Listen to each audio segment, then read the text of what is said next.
Alright, so in this video we're checking out the URUAV DC6S discharger, and at first glance if you just think of it as a discharger, it's not all that useful, as the discharge function is very slow. So if you look at the specs here, it says the discharge current is only 50 milliamps, so if you're trying to discharge a 4S LiPo it's at 1500 milliamps, it's going to take 9 to 10 hours, or 5S at 2000 milliamp hours, it's going to take 13 to 14 hours. So the discharge function, not particularly useful on this one.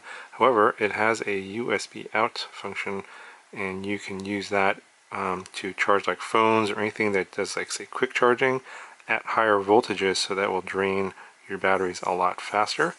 And on the back here it does show you the specs. Discharges 1S to 6S to 3.9 volts to 4 volts. It won't go below that, obviously, to save the batteries that are being discharged. You don't want to go below that, kind of defeats the purpose of this device. And you have different connections: XT60, XT30, PH2. The USB out is 5 volts 3 amps, 9 volts 2.5 amps, or 12 volts 2 amps, and that's going to be adjusted by the device because it uses these different protocols or standards. There's QC2, Quick Charge 2, Quick Charge 3, etc. There's, like, I think one of these will work for Apple as well, as long as it comes in through the USB port here. So I'll demonstrate that here in a second. So on this little switch here, you can switch it from USB out to discharge. Basically, on discharge, you just basically plug in a battery. Pretty simple. And then you have to set the whatever S it is. So if it's a 4S battery, in this case, you gotta make sure it's on 4. Otherwise, it's not going to work properly. So just press this button here to swap in through the different pack sizes, and so put it on 4S. This is a 4S battery that's plugged into, and then you have a little light on here saying it's discharging.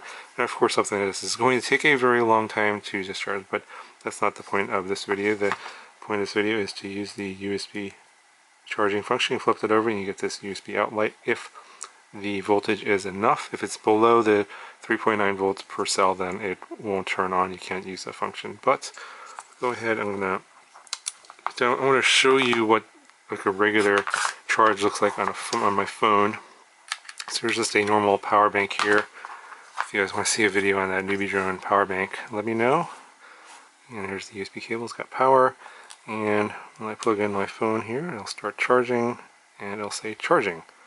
Now when you do fast charging, it'll say fast charging. So obviously this power bank is not a quick charge 2.0 or 3.0 standard, so it won't do that.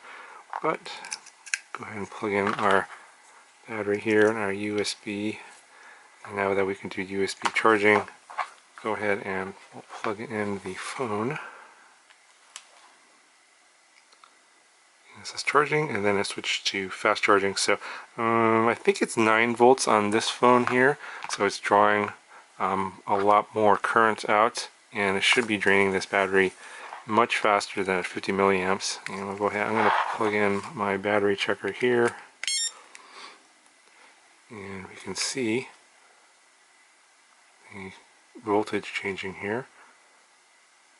So basically, you can use batteries that are fully charged or have some charge in there. If you want to bring it onto storage charge, you can charge up other devices like your phone or pretty much anything that will take a USB charge, and it will charge. Basically, when you're charging up another device from the pack, it's going to draw the pack down way faster than it can when just using the discharge function on this, because all that's doing is I guess there's like a resistor in there that's basically pulling the power out through heat and converting it to heat, and it's a very slow process. So if you want to charge up stuff, you can use the quick charge function, and it'll drain your batteries pretty quick. Anyway, so another I guess use case here that would be pretty good, instead of obviously if you have a bunch of 4S packs, that'll work for here. With the XT60, the same with the XT30 here. You can change the pack size from 1 to 6S depending on what battery you have, but it'll also work for 1S batteries if you want to do individual batteries. But what I would suggest is if you have a bunch of, say, tiny wood batteries and they're all fully charged, so you gotta make sure that they're all the same voltage, you then plug them all into this parallel charging board, something like this, and then you plug this into the XT60, change this to 1S, and then you can charge like your phone with this and drain those tiny wood batteries pretty quick. versus just using the normal discharge function through this port here. That's what I would recommend if you got a bunch of 1S batteries. But again, you got to make sure that they're all the same voltage. So if you put in something that's has been drained, then all the voltage is going to come in from the other batteries into that, and you might risk having a fire, so be careful about that. Anyway, so let's see how things are progressing here.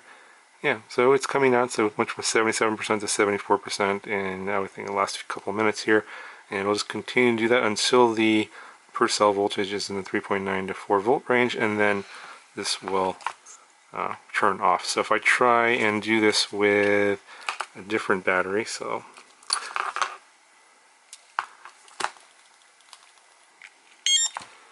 here's another 4S battery, and you can see it's already at storage charge. But if I try and plug this in, it will turn on, and it will even say that it's charging.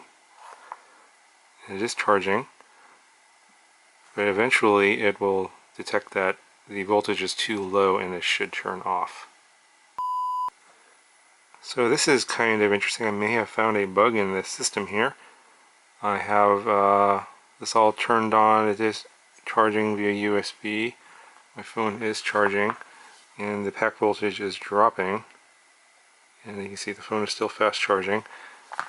So this occurred with the USB cable plugged in first, and then I plugged in the battery. So let me unplug the battery and then unplug the phone and the USB, and then we'll just plug in the battery again.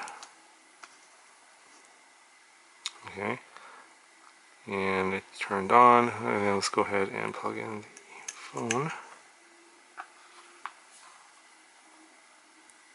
And it is fast charging. So apparently this will continue to discharge your batteries even if you have the pack set properly. This is a 4S pack, and it should be turning off, but it is not. So something to be aware of. This might be the safety feature might not be working, so something to be aware of. I'm not exactly sure how far it'll go. I'm not sure if I'm willing to sit here and wait until this whole thing just dies, but I was expecting it to just turn off because it was below the 3.9 volts that it says in the manual. So apparently this is not working the way I expected it to. Anyway, my phone is continuing to still charge. It's at 69%, and the battery that I plugged in here is draining. It's at 20% now, 3.74 volts per cell.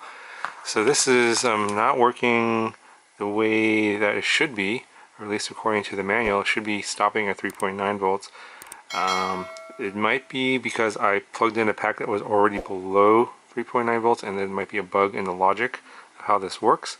So this is something you got to be you should probably watch out for. So if you plug in a pack that's below 3.9 volts, it may just drain the battery all the way down, or it may stop if you're above the 4 volts, and then it'll stop at 3.9 volts.